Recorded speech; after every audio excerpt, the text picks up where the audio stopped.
오늘 설교 본문인 창세기 22장 1절에서 14절에는 일반 사람들이 읽기에 상당히 불편하거나 또 오해가 될 수도 있고요.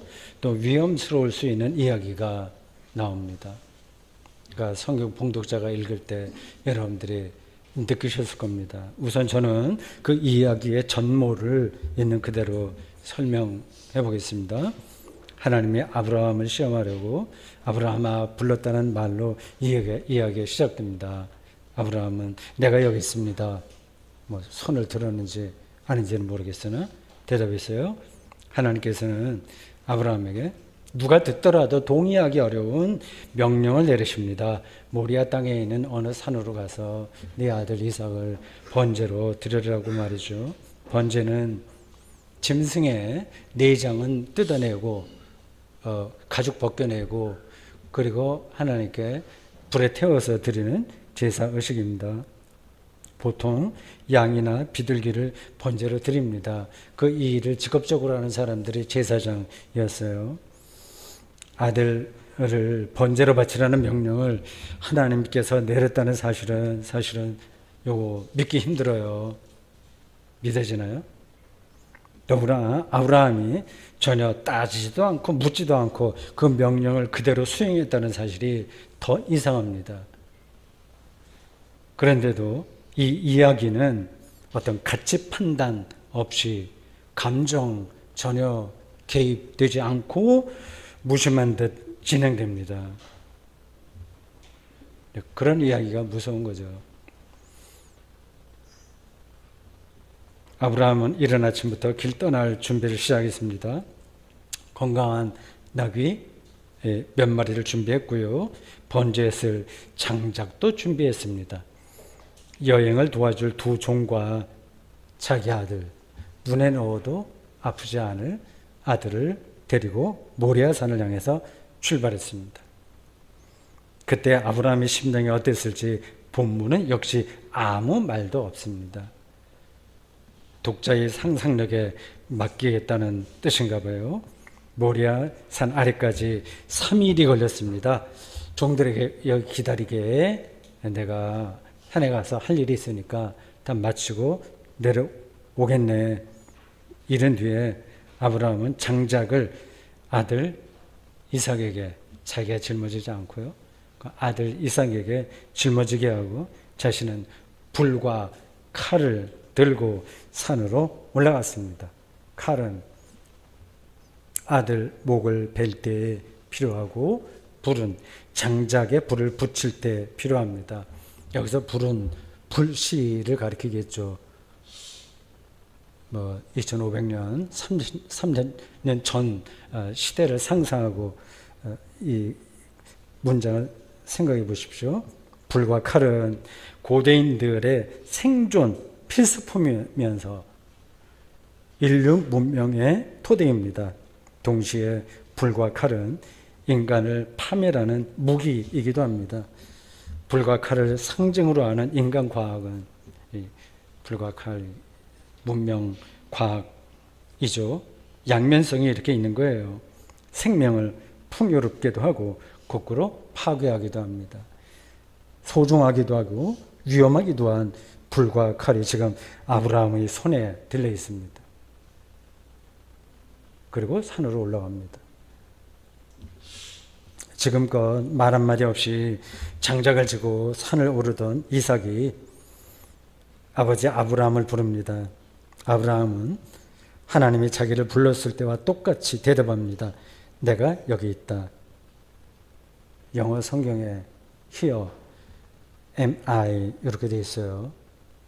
영국이나 미국 아이들은 학교 교사가 학생들 이름 부를 때 그렇게 대답할 겁니다. Here am I 혹은 Here I am. 이삭이 아버지 아브라함에게 묻습니다. 불과 나무는 있는데 칼도 있긴 하죠. 번제할 어린 양은 어디 있나요? 아브라함이 무슨 대답을 할 수 있겠습니까? 애매하지만 종곡을 찌르는 대답을 자기도 모른 채 합니다. 내 아들아, 번제로 드릴 어린 양은 하나님께서 자기를 위하여 손수 준비하셨단다. 이 말이 반은 거짓말이에요. 완전한 거짓말도 아니지만 완전히 맞는 말도 아닙니다. 아브라함은 지금 아들을 번제물로 삼으려고 결심한 상태에서 길을 떠났어요. 그걸 차마 발설할 수는 없었습니다. 두 사람 사이의 대화가 더는 이어지지 않습니다. 아브라함은 제단을 쌓았다고 합니다. 큰 바위이겠죠. 그곳에 장작을 적당하게 쌓았습니다. 그리고 이삭을 결박하여 제단 장작 위에 뉘었습니다. 아브라함은 이삭의 목에 칼을 겨누었습니다. 이삭은 장작을 짊어질 정도의 나이가 들었으니까 저항하면 이미 115세 정도 되었을 아브라함이 당해내지는 못할 겁니다. 그런데 이삭은 아버지 왜 이러십니까? 말이 없어요. 아브라함도 너를 번제로 바치라는 하나님의 명령을 수행하는 중이라고 말하지 못했습니다. 무서운 침묵의 순간입니다. 이 장면은 많은 화가에게 영감을 주었습니다. 렘브란트의 그림이 가장 유명합니다. 대략 10년을 주기로 이 렘브란트가 10년을 주기로 그러니까 1636년과 1645년, 1655년에 이 같은 주제로 그림을 그렸습니다. 첫 그림은 유채화이고 나머지는 흑백, 소묘 그림입니다. 첫 그림이 가장 다급한 상황을 묘사했습니다. 나중에 한번 보십시오. 아브라함이 칼을 아들 목에 대려는 순간에 하늘에서 아브라함을 부르는 소리가 다시 났습니다. 그는 Here I am 이라고 또 대답합니다. 3번 반복되는 대답이에요. 여기 내가 있다. 인간은 극한의 상황을 피할 수 없다는 의미로 보여요. 어떤 일이 벌어져도 우리는 거기에, 여기에 있어야 됩니다. 그 어떤 일이 벌어져도 피할 수 없습니다. 렘브란트 그림에서 천사는 오른손으로 칼을 든 아브라함의 손목을 낚아채면서 칼을 떨어뜨리게 합니다. 그리고 왼손은 아브라함을 위협받듯이 이렇게 치켜들었습니다. 서로 마주봐요. 천사와 아브라함 둘 다 놀라고 당황하는 눈빛입니다. 우리가 세상을 살다 보면 그런 일들이 종종 있죠. 천사는 아브라함에게 다음과 같이 말합니다. 아이에게 손을 대지 말라. 너 아브라함이 아들을 아끼지 않는 걸 보니까 하나님을 경외하는 게 분명하구나. 이런 발언은 은혜롭다고 하면 은혜롭지만 위험하다고 보면 위험합니다. 그 순간에 아브라함은 뿔이 숫풀에 걸려 꼼짝 못하는 숫양을 발견했고 그 숫양으로 번제를 드렸다고 합니다. 고대 사회에는 여러 형태의 인신제사 관습이 있었습니다. 인신공양이라고도 하고 인신공희라고도 불립니다. 한자로요. 신에게 살아있는 사람을 바침으로써 신의 진노를 풀거나 복을 얻으려는 의식입니다. 오죽했으면 그렇게 했겠습니까? 보통은 전쟁 포로나 종을 그 대상으로 합니다. 아주 특별한 경우에는 왕의 신하나 귀족의 딸, 궁궐에서 일하는 사람들이 바쳐지기도 했습니다. 세계 곳곳에서 나오는 순장 흔적도 사실은 인신제사입니다. 우리나라 대가야 시대에 가장 광범위하게 순장이 실행되었다고 하네요. 베트남 전쟁이 한창일 때 기억나는 분이 있겠지만 베트남 승려 중에 자기 몸을 불에 붙인 이들이 있었습니다. 반전 평화를 위한 인신공양입니다. 우리나라에서도 비슷한 일이 벌어졌고 지금도 벌어집니다. 4대강 반대를 이유로 자기 몸에 불을 붙인 승려도 있었습니다. 정치와 노동계에서 벌어지는 분신 사태도 일종의 인신 공양입니다. 이런 일이 벌어지는 이유는 생존에 대한 극심한 불안입니다. 구약 선지자 전통은 근동의 인신 공양 관습을 엄격하게 금했습니다. 예레미야 19장 5절입니다. 그들이 바알을 위하여 신당을 건축하고 자기 아들들을 바알에게 번제로 불살라 드렸나니 이는 내가 명령하거나 말하거나 뜻한 바가 아니니라. 선지자들이 인신제사를 엄격하게 금한 이유는 모든 사람이 하나님의 형상으로 창조되었다는 사실에 있습니다. 예외가 없어요. 사람이 하나님 자체는 아니나 하나님의 일부예요. 아무리 못난 사람도 하나님의 일부입니다. 심한 장애를 앓는 사람이나 또 비장애인이나 모두 똑같이 인격이 좀 이상하게 된 사람이나 우리가 교양이 있다고 존경할 만한 사람들이나 다 똑같이 하나님의 피조물입니다. 우리가 다 알지 못하는 깊이에서 모두 하나님과 연결되어 있습니다. 따라서 사람을 번제로 바치는 행위는 하나님을 부정하는 것이라고 선지자들은 판단한 거예요. 이런 선지자 전통이 당연하게 성립된 게 아닙니다. 구약 신앙이 처음부터 일관되게 온 게 아니에요. 계속해서 변했습니다. 하나님에 대한 인식도 변했습니다. 더 깊어졌습니다. 오랜 시간에 투쟁한 결과입니다. 사람들에게, 그 당시 고대 사람들에게, 지금도 그런데 고대 사람들에게 인신제사는 아주 그럴듯해 보이는 거였습니다. 아주 자극적인 죽음을 통해서 생존의 불안을 심리적으로 극복할 수 있었고요. 멘탈이 붕괴될 때는 그 방식으로 위로를 받는 겁니다. 다른 한편으로는 정치 지도자들이 정치적 목표를 그런 방식으로 달성할 수 있었습니다. 오늘날에도 전쟁에 그치지 않고 인신 공양 아니에요? 전쟁 벌어진다는 건? 군수 산업이 줄어들지 않은 이유가 여기에 있습니다. 극도로 불안하게 해서 어떤 자기의 목표를 이루는 겁니다. 이 문제를 더 확대해서 보면 초등학생들을 선행 학습으로 몰아넣는 행위도 사실은 인신제사의 한 형태입니다.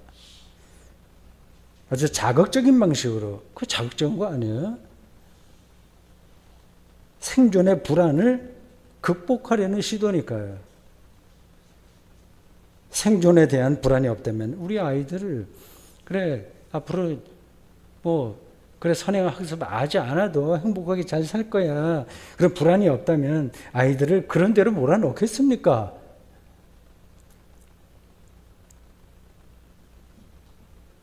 구약 성경에서 이 인신제사는 거의 없는데 그 흔적이 두 군데 있습니다.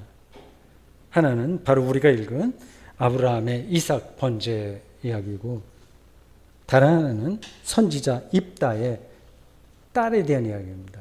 두 가지가 좀 대조돼요. 제가 그걸 이 시간에 자세하게 설명할 수는 없습니다. 입다는 선지자요. 입다는 전쟁 영웅입니다. 전쟁에서 이제 승리하고 집으로 돌아갈 때, 이제 승리하게 되면 소원 기도를 드리는 거예요. 집으로 돌아갈 때 제일 먼저 나와서 자기를 환영하는 사람을 번제물로 드리겠다고 소원 기도를 드렸습니다. 사사기 11장 31절이에요. 경솔한 태도입니다. 이 입다는 아마 종이 뛰쳐나오리라고 기대했겠죠. 당연히 그랬겠죠. 그런데 딸이 먼저 나오네요. 입다는 자기가 소원한 대로 딸을 번제로 바쳤습니다. 사사기 11장 39절입니다. 이스라엘의 선지자 전통에서는 가능하지 않은 일이 벌어진 겁니다. 아브라함의 이삭 이야기도 그렇고 입다의 딸 이야기도 그렇고 고대 이스라엘의 아직 선지자 전통이 확립되기 전에 벌어진 사건입니다. 입다는 인신제사의 유혹, 자청해서 들어가 버리고 만 건데, 하여튼 근동에 있었던 그 관습과 유혹에서 벗어나지 못한 거고, 아브라함도 그런 유혹을 받긴 했으나 결과적으로는 벗어났습니다. 아브라함의 이 경험 안으로 한 걸음 더 들어가 보겠습니다. 어떻게 해서 그걸 극복했냐 하는 거죠.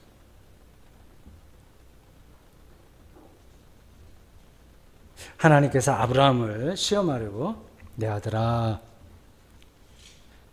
내 아들 아브라함아, 내 아들 내 사랑하는 독자 이삭을 번제로 드리라 라고 말씀하셨다는 창세기 22장 2절을 듣고 여러분은 어떤 생각이 드셨습니까? 하나님께서 사람을 시험한다는 표현이 성경에는 잘 안 나와요. 사람을 시험하는 것은 사탄의 일입니다. 원래 그렇습니다. 어떻게 하나님이 사람을 시험합니까? 욥 이야기에서 욥을 죽음 직전의 운명까지 몰고 간 이는 사탄이에요. 하나님의 허락을 받았지만 문학적인 장치지 하나님이 시험하는 존재는 아닙니다. 예수께서 공생애를 시작할 때 받은 시험 3가지도 사탄이 제시한 겁니다. 그런데 유독 아브라함 이야기에서만은 하나님이 직접 시험하셨다고 말하네요. 왜 그런지는 모르겠습니다. 사탄의 시험이라고 하면 아들을 번제로 바치는 말이 너무 말이 안 되니까 이렇게 표현할 수밖에 없었을까요? 그 속사정은 제가 잘 모르겠습니다. 여기에 성경 읽기에 어려움이 있습니다. 저도 평생 동안 성경을 붙들고 산 사람이지만 여전히 어려워요. 곤혹스러운 구석이 한두 군데가 아닙니다. 우리 삶 자체가 사실은 그렇기도 합니다. 아들을 번제로 바치라는 말은 창조주 하나님 신앙과 정면으로 충돌합니다. 그런데 그런 문장이 또 성경에 분명하게 나와요. 도대체 이런 명령은 어디서 온 겁니까?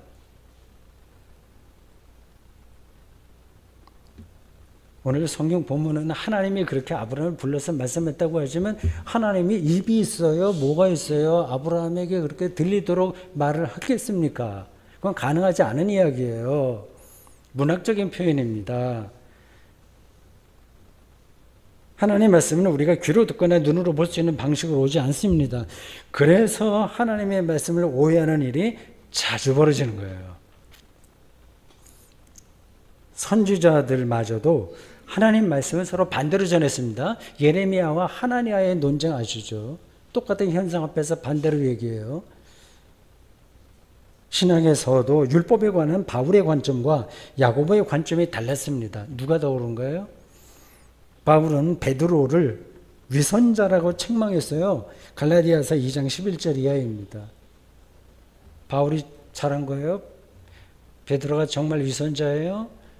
아니면 뒤바뀌었나요? 똑같이 하나님의 말씀을 전한다고 하는데도 이런 차이가 벌어집니다. 오늘날도 마찬가지예요. 차별금지법을 완강하게 반대하는 설교자들이 있고, 요즘 제가 설교 시간에 차별금지법을 종종 말하죠. 이게 한국교회의 가장 뭐라고 그러죠? 뜨거운 감자라서 그렇습니다. 침묵을 지켜내는 설교자들이 있고 지지하는 설교자들이 있습니다. 누가 옳은가요? 설교자는 칼라리에 서 있다고 할까요? 백척간도에 서 있다고 해야 되죠. 우리 신앙적으로 얘기하면 늘 하나님의 준엄한 심판 앞에 놓여 있다는 각오를 해야 될 겁니다. 자기가 뭣도 모르고 모르는 이야기도 할 수 있거든요. 저도 마찬가지예요.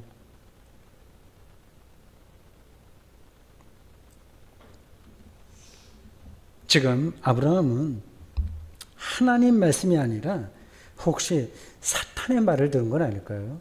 이게 말이 안 되니까 아들을 어떻게 번제로 바칩니까? 사람은 극한 상황에서 그리고 정신적으로 문제가 있을 때에는 환청을 듣습니다. 그게 아주 정신병적으로도 나타나죠. 병든 사람만이 아니라 정신이 똑바르다고 생각하는 사람들도 종종 환청을 듣습니다. 전직 대통령을 간첩이라고 하거나 남북 평화를 위한 종전선언 시도를 반국가적 행태로 몰아갑니다. 환청 아닌가요? 환청을 제가 들은 것처럼 말하는 거 아닌가요?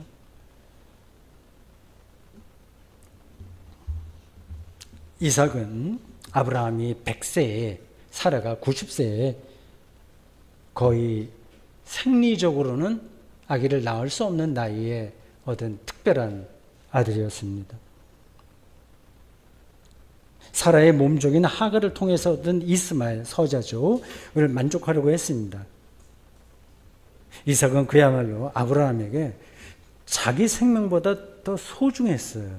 이걸 먼저 생각해야 됩니다. 아브라함이 외아들까지 아끼지 않았다는 말은 곧 아브라함 자신을 아끼지 않았다는 뜻입니다. 여기서 아브라함이 아들을 번제로 바칠 생각을 했냐 아니냐 하는 게 중요하지 않습니다. 그가 어떤 절대적인 음성을 경험했다는 사실도 중요한 거예요. 자기 자신까지 부정할 수밖에 없는 절대적인 소리를 들은 겁니다. 그 음성 앞에서 우리는 여기 제가 있습니다. Here I am 외에 다른 말씀을 할 수 없는 그런 경험입니다. 죽음이 코앞에 들이닥친 순간이라고 상상해 보십시오. 1시간 후에 등등 그런 순간이 오니까 우리가 뭐라고 얘기합니까? 빛이여 있으라 거나 갈대우를 떠나라는 말씀처럼 아브라함의 영혼을 화염처럼 사로잡은 그 명령을 아브라함은 그대로 따른 겁니다. 하나님 앞에서는 거래가 성립되지 않습니다.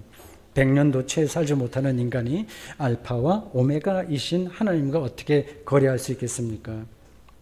그래서 오해하지 마십시오. 말이 안 되는 명령도 무조건 순종해야 한다거나 특히 교회 조직에 무조건 충실해야 한다거나 더구나 교회 목사나 설교자의 말을 하나님의 절대 명령으로 여기라는 뜻이 아닙니다. 하나님만이 우리의 운명과 우리의 미래를 결정하는 분이라는 뜻이에요. 이런 절대적인 음성을 듣고 사는 사람이 있고 그런 경험이 전혀 없이 밋밋하게 사는 사람이 있습니다.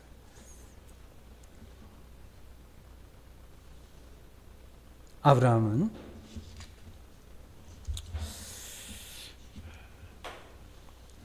지금까지 말한 내용이 너무 심각하죠? 예. 정작 하고 싶은 얘기는 지금부터 나옵니다. 아브라함은 칼을 아들의 목이나 명치에 들이대는 절체절명의 순간까지 나아간 거예요. 눈을 감고 아버지의 처분에 자신을 맡기는 아들 이삭은 아브라함에게는 눈에 보이는 유일한 미래였습니다.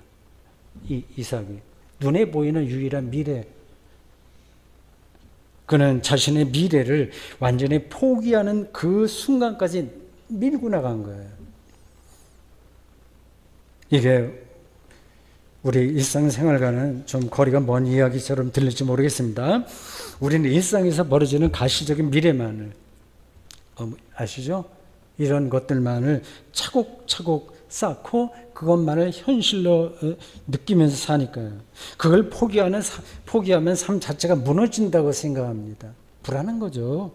속된 표현으로 가난한 인생은 망한 인생이라고 생각합니다.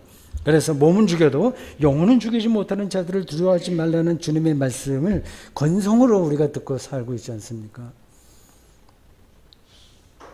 가장 소중하다고 여기는 대상을 포기하는 그 경계, 그 순간까지, 그러니까 자기를 부정하는 순간까지 나아가지 않으면 하나님 경험은 불가능합니다. 이게 말이 될까요? 그리고 그러한 순간이 여러분에게 오기를 정말 원하십니까? 아니면 그럼 내가 부정당하는 건데 그래서 걱정이 오히려 태산 같네요.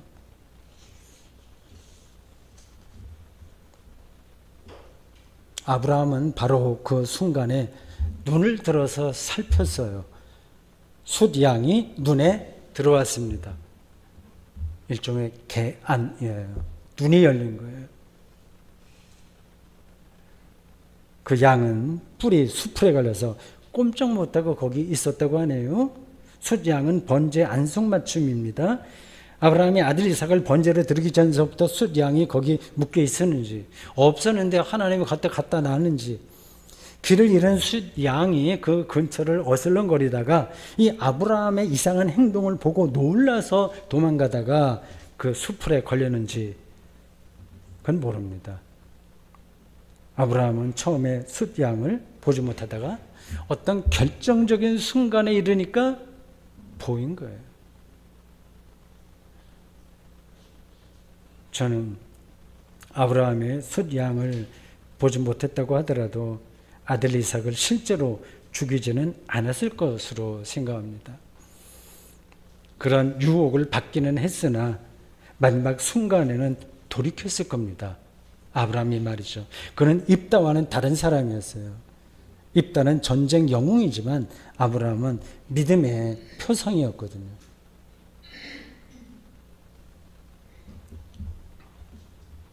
오늘 본문은 마지막 단락에서 여호와 이레라는 이름을 거론합니다. 여호와 이레는 하나님이 준비하심이라고 하죠. 그 사실에 눈을 뜨는 것이 오늘 본문이 말하려는 핵심이에요. 이게 그냥 안 보인다니까요. 생존의 불안은 누구에게나 있습니다.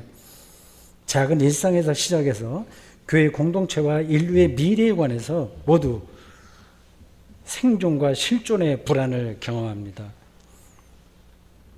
모든 행복한 조건을 갖춰도 그 불안을 넘어서기가 어렵습니다. 그냥 불안하지 않은 척하는 거예요. 거기에 속지 말아야 됩니다. 자기가 잘 나가고 여유 있는 것처럼 하는데 그렇지 않습니다. 사람은 자기 자신도 자기를 속일 수 있어요. 그러한 불안한 심리에서 모든 불행한 일들이 발생합니다. 서로 죽고 죽이고 층간소음으로까지 살인사건 나오고 태양광 가리는 그 나무 문제 때문에 이웃집을 살해하고 하는 일들이 벌어지죠. 이렇게 물질적으로 풍요롭다는 21세기 현대인들조차 생존의 불안에 또는 허무에 떨어지는 이유는 자기가 아는 생존 조건에만 길들였기 때문입니다. 길듦이에요. 그걸 아무리 넘어서려고 해도 잘 되지 않습니다. 칼을 들고 광신자처럼 설치는 아브라함을 천사가 뜯어 말렸듯이 우리 영혼을 각성하게 하는 강력한 힘이 우리를 붙들어 줘야만 이미 준비된 숫양이 우리 눈에 들어옵니다.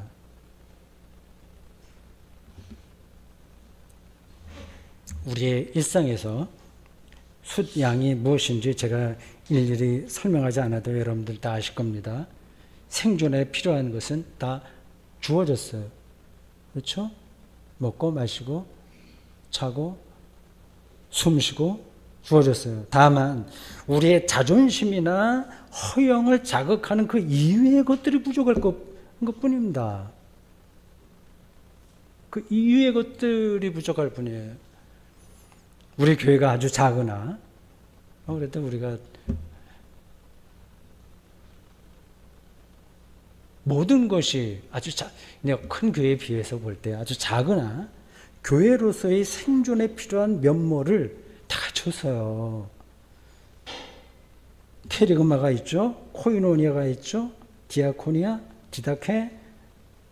초기 그리스도교가 말하고 있는 교회의 모든 구성 요소가 다 있습니다.